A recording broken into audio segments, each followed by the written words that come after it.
I've always despised Joe Biden, straight up despised the man, never respected him at all.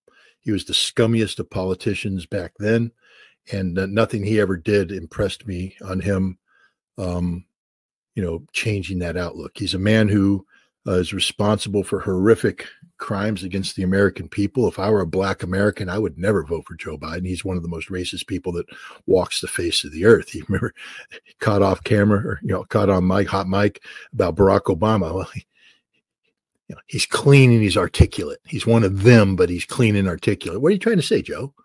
That you don't respect black people? Well, he doesn't, because he, basically created open door policy for blacks to be stuffed into American prisons because he didn't want a jungle. Meanwhile, his son is doing things that if he were black and not related to Biden would put him in jail for life. But no, he's white. He's Biden. He's privileged.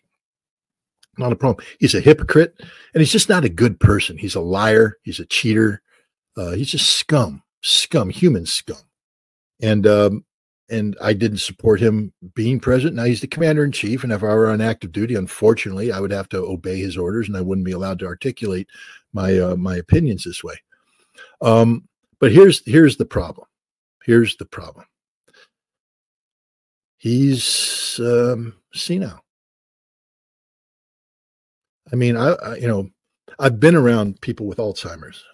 Back when I was with the fire department, I would often drive the ambulance. My wife was an EMT, and so whenever she was on duty, I would take off my firefighter hat, put on my ambulance driver hat, and we respond to the community. And oftentimes you respond to places that have Alzheimer's patients, and they have homes where these people are.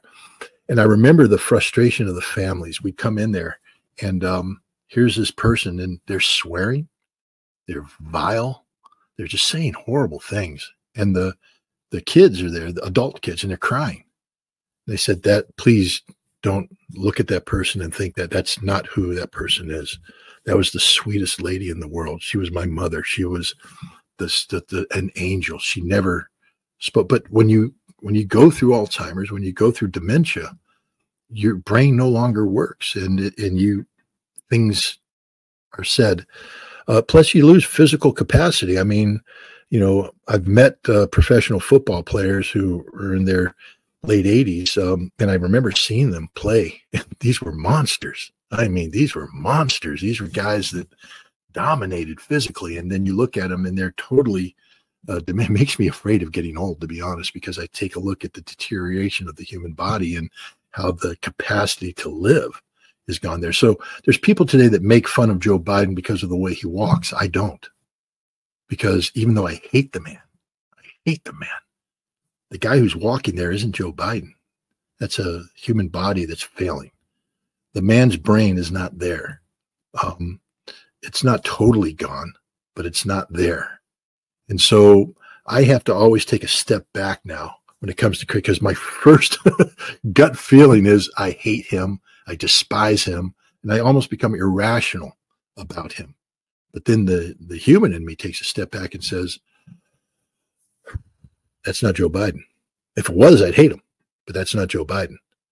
That's a man who has lost physical capacity and mental capacity and deserves compassion at this point in his life. He deserves to be taken by the hand and led to a safe place where he can function without, anybody worrying that because of his incapacity, people might suffer for it. But instead, he's the president of the United States, and he's making decisions, or decisions are being made for him. I'd really like to know who's running this show. Right? Well, I don't know. There's a lot of talk about that behind the scenes, Obama, Hillary Clinton. What I would say is this: this is the danger. People always poo-pooed the deep state. There's no deep state. That's a conspiracy theory. We're a democratic constitutional republic. We have checks and balances. We have this, that, and the other thing. Well, what happens when you have a president who's non-functional and the vice president's still the vice president? Who's calling the shots? Where in the Constitution does it say you get to have a secret cabal of people who we don't know So we don't know if they're elected, appointed. We don't know anything about them, but we do know that they're functioning in a way that the Constitution didn't envision happening, because the Constitution said when the president loses the ability to govern, article, I think it's amendment, the 24th Amendment, I think, you step in, and the vice president can come in and do it. But the vice president's not stepping in. The man's clearly diminished, but they're playing games now. And so he's allowed to govern. But who's making the decisions? Who's writing the cards that he speaks from? Who puts those words to paper? What's the last voice he hears before he goes to bed at night? What's the first voice he hears in the morning? We should know this. We should know how the decision-making process takes place. While it may be his signature on a piece of paper, who is responsible for putting those words down? Who makes final approval? Is the president cognizant of what he signs? Is he aware of everything that's done in his name? And the answer, I think, is no. And therefore, who's running